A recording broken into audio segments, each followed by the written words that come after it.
Hey, Abby here.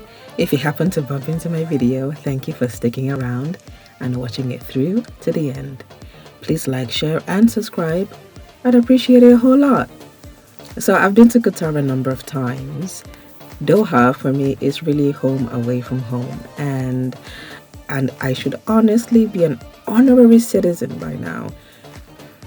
I feel like everyone has been to Qatar by now. Like, it's really the hub for travel. Like, flying most routes will entail a transit through Doha most of the time if you're going from the western part of the world to the eastern part of the world.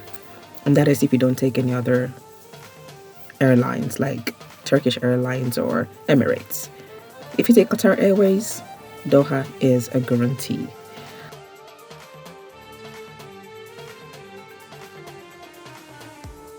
But if you haven't been there yet, I think, and this is a fact, you could get through the whole of Doha in 3 to 4 days max, and that is pushing it. One of the things you'd recognize in Doha from the onset is the architecture.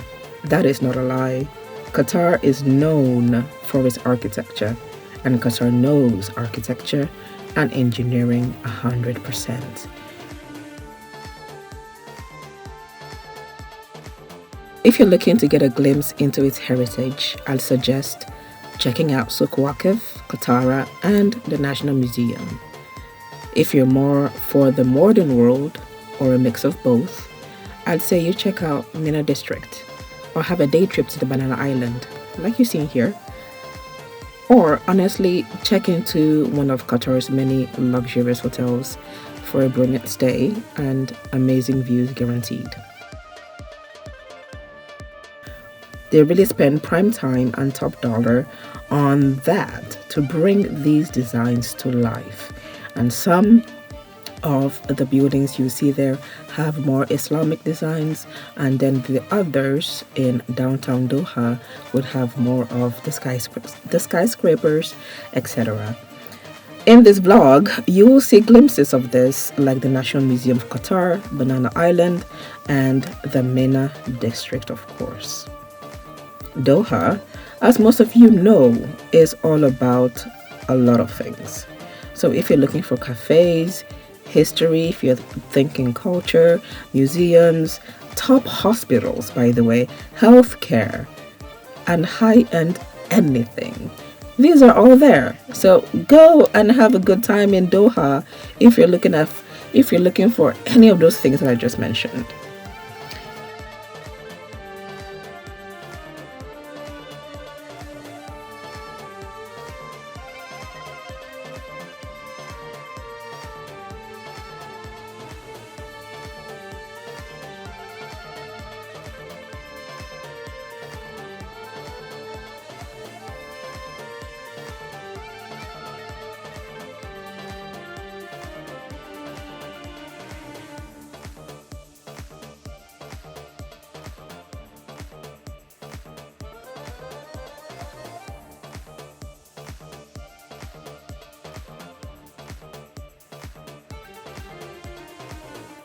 Check out Souq Waqif, the gold shops there, or stop and buy some fabrics.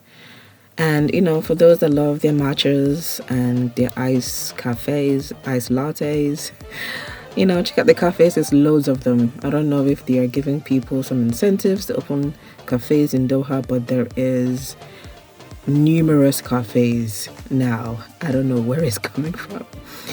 And if you're adventurous, maybe you could even go on one of these cruises that keeps on stopping by Doha. I don't know where they go to, but I can imagine it's a great time on those yachts.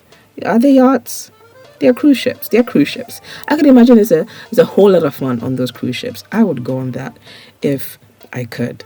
So some of the clips showing you a little bit more of Doha is on my YouTube short of Doha, and do check it out.